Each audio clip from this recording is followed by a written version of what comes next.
The Marvels has now been out for a couple days, so it's now time to do a spoiler review, go in depth on those post-credit scenes, so make sure to get a snack, but let's get right to it. Choose to bring anybody into this. You are not the only thing So before we get started talking about the Marvels in a whole as a spoiler kind of review, I want to talk about my main thoughts on Marvel at this like kind of point in time and what they're doing, because we know we've had a lot of news this past week or like, is Marvel dying?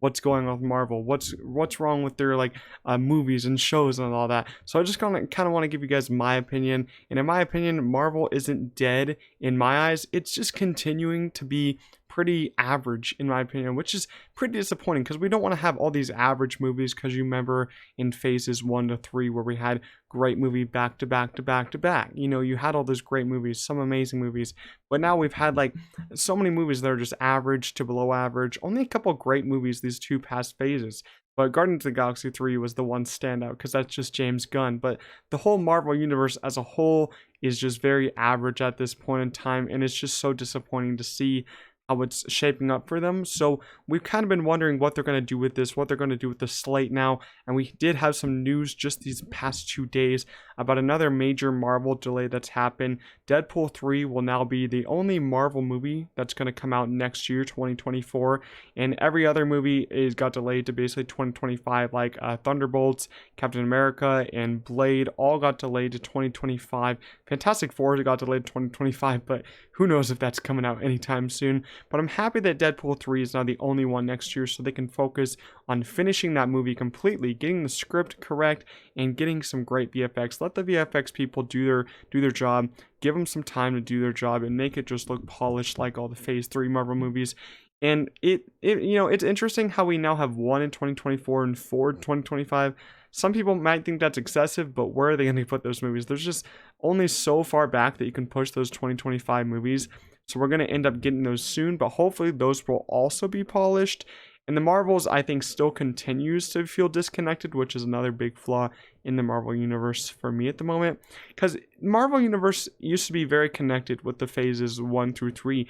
Every single, movie kind of felt connected to the next one. Every single post-credit scene, went to the next movie, which I liked a lot. But now we just feel so disconnected from the main MCU. Sure, we have that cool ending, which could lead to something great, but who knows when the ending's going to come to fruition. We have really no knowledge of a new Avengers team now, and no one really talks about the other projects in these new movies. Like, you don't see Captain America or Nick Fury talking about the Eternals, Tiamat, or the Doctor Strange stuff. You really don't have that now. You used to have that a lot, which I really enjoyed because everything just felt so new, so fresh, so connected. But now you just have so many stories that just feel like they take place in their own universe, which I don't really care for. I really need some connection, because we've had that Shang-Chi post-credit scene that has led to nothing so far. Eternals post-credit scene led to nothing. It's like Kevin Feige is opening these cans of beans and just not even closing them. He's not closing anything. It's ridiculous. But now I'm going to start talking about the Marvels. So spoilers, everyone, you've already heard it. We're going to talk all in depth. I want to talk about Dar-Benn, our villain, for a second, because as I said in my first review, and I still think that I've seen the movie 2 times, so I still think that Dar-Benn is like a top 5, top 3 worst Marvel villains we've had, in my opinion, simply because of the lack of emotion and backstory for her character. She wants to save her own, her own home, wants to get the son back over there. But the way that she's doing it is just not what I care for. She's just killing innocent people. And the way her character was written was just so one note. I didn't care for her motives because she has no emotion. You don't care for what she does. And when she dies in the end by like putting the 2 bangles together and kind of like getting disintegrated into the universe, I didn't care. I didn't care about it. I didn't shed a tear. Why would I shed a tear? Was I happy? No, maybe, because I didn't have to see her anymore. It's like the actress tried her best, but her as a character didn't work for me. It's just another issue that Marvel's having, is a villain problem. I think their villain problem could easily be fixed if they just get a couple better writers on here, because I don't know how you can get a villain this bad. I'm okay with like an average villain, but this villain isn't average. It's bad in my opinion, and I just don't care for her. It's probably hard for this movie because you have 3 overpowered kind of heroes with Captain Marvel, Photon, and Miss Marvel, so you're trying to find a villain that can go against them. This villain does not seem like a villain that can go against them. They're just trying to, do those easy plot kind of issues and trying to go around them with that. So it's just another weak villain, Marvel villain, one of the weakest, and I just don't see a point to talking about this villain because she's so bad. I just wanted to say that, the actress did her best, but the writing and the backstory of this villain just wasn't great. Another moment, kind of moment that I loved from this movie was the house fight. You do have in the Kamala Khan, the Khan's house. I just love this fight. You absolutely have the three ladies. They're switching between them was super fun. They're fighting the Kree soldiers, which was another kind of villain in the MCU that I don't care. I don't care about the Kree as villains, but this fight and the direction behind this fight was really well done. I loved it, and the kind of song choice behind it, I like kind of pop song was pretty cool. I liked that a lot, and just Goose running around with Flerken, just eating all these people, eating all the furniture was absolutely hilarious. I love the Flerkens so much. I think they're a very funny character. Then you kind of get the reunion between Monica and Carol. I like that reunion a lot, but it just builds onto my own opinion of I think there should have been more serious moments in this film. Sure, I like the fun moments a lot, but I think it lacks some serious emotion in that, and I felt like a lot of those scenes were cut from the movie because we only had like 2 of those scenes. And as I said in the beginning, the switching was really cool between them. I love the montage training sequence of them on Carol's ship, and the intergalactic song behind it. I thought that was really fun, and just it just built to the chemistry between them already was great, and it already built to amazing levels of chemistry between them. Such a fun scene. Also, when Carol, Monica, and Kamala were saving the scrolls on the one planet, I forget what the planets are called. I didn't care about that scene too much because the scrolls are characters that are they're just getting to be those characters that I don't care about when they show up, and they are just pointless characters. As you've seen in Secret Invasion, there's just no point for these characters. I mean, some of you probably have read the comics and say these characters are great, but what Marvel is doing with them is just not great. I think they don't know what to do with these characters, so I think they should just leave them in the past. I think they worked in Captain Marvel 1, but Secret Invasion in this, I don't see a point for them in this. In Secret Invasion, it was just a really terrible show, and really terrible where they took that show and they did not know where to take that show. And Valkyrie showed up to take the scrolls kind of back to New Asgard. And I like her and Captain Marvel together, their kind of relationship, I guess you could say.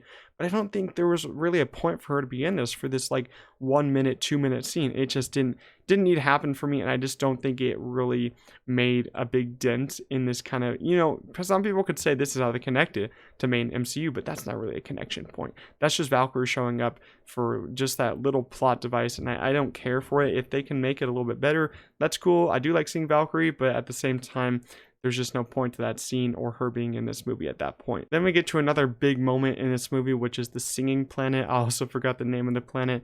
I thought I was going to hate this scene because I did hear from leakers like months ago about kind of like the big singing scene and how it was like the worst part of the movie, tested the worst. But I actually enjoyed it a lot. I thought it was pretty cool, and there's not a lot of singing in it. There's a little bit just to get them introduced, and I thought it was very hilarious with the 3 ladies, how they're kind of reacting to it, and Carol being like the princess of the planet.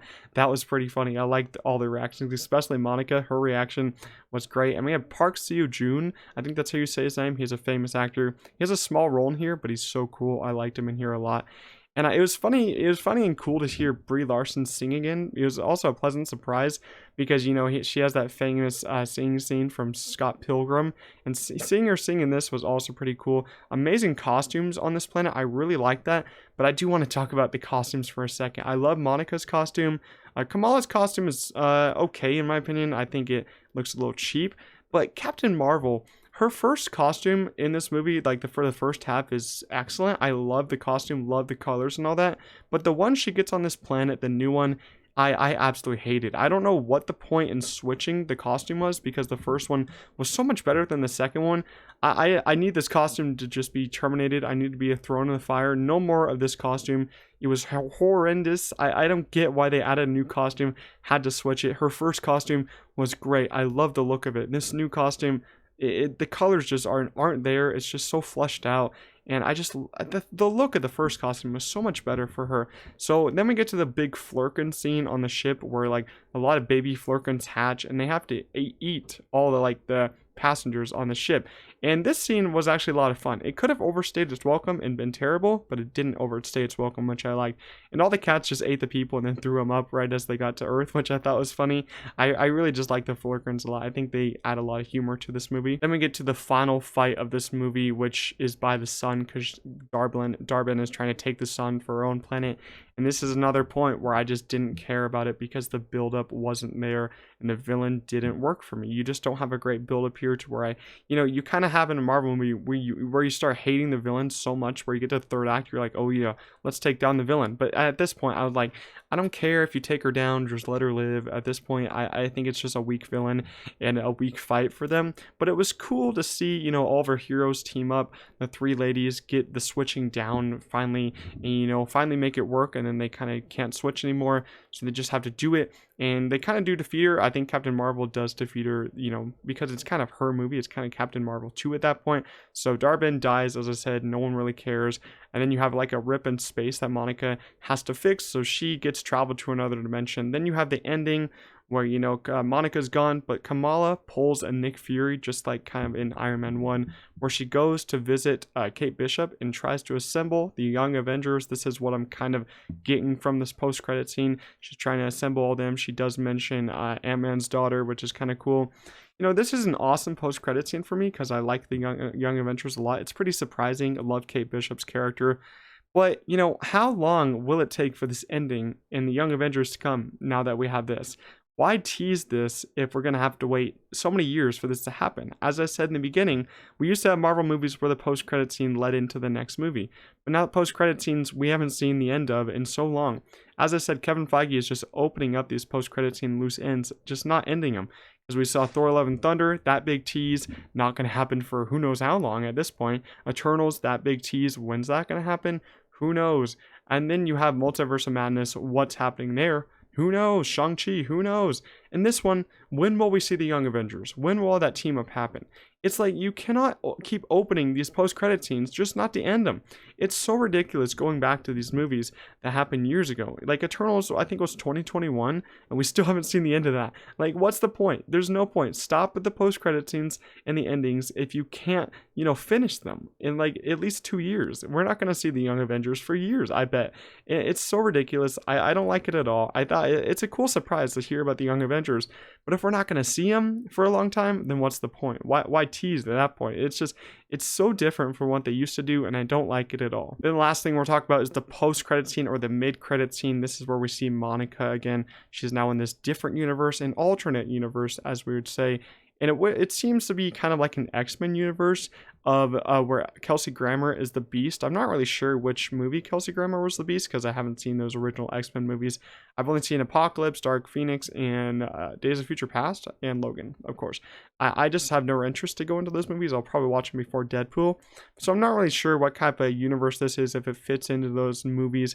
And we do have Monica's mom. She's now binary in this movie. I think some people will know that from the comics. I don't really know that too much. It's cool to see her again. And then we have a mention of Professor X. I'm pretty sure that's going to be Patrick Stewart playing him.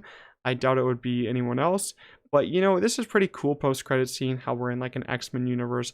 Pretty sure, hopefully this connects to Deadpool 3, or else when we're going to see this come to fruition again, when we're going to see the end of this, I don't know, but it's a pretty exciting scene. Everyone in my audience was pretty excited. Small amount in my audience, but everyone's pretty excited. I think it's interesting, and we're going to see what's happening with all these universes, but it comes back to my point into where we're just opening so many different universes and so many different, everything's happening in one point.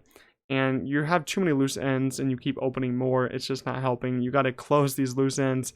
It doesn't work for me. It doesn't get me hyped because I know there's just too much happening in the Marvel universe now. Like, it's cool, but how and when will it end? So the Marvels, I saw it 2 times. That's probably all I'll see in theaters. I think it's fun, but it leans into the just average category. It needed more serious moments. I think it needed at least 20 more minutes to develop our villain and develop our characters together a little bit better. And I just felt like it's just not connected at all to the MCU except for those endings, which who knows when those will end. But you know, I had fun with it. I think a lot of people are going to hate it, which is sad, but hopefully Marvel can come back strong with those big delays that they're having. But let me know, did you guys see the Marvels? What are your big spoiler thoughts about the Marvels? Leave those down in the comments. If you enjoyed this video, make sure to leave a like, subscribe to the channel, follow me on other social media platforms down below in the description, Twitter, Letterboxd, Instagram, and I'll see you guys in the next one. Peace out.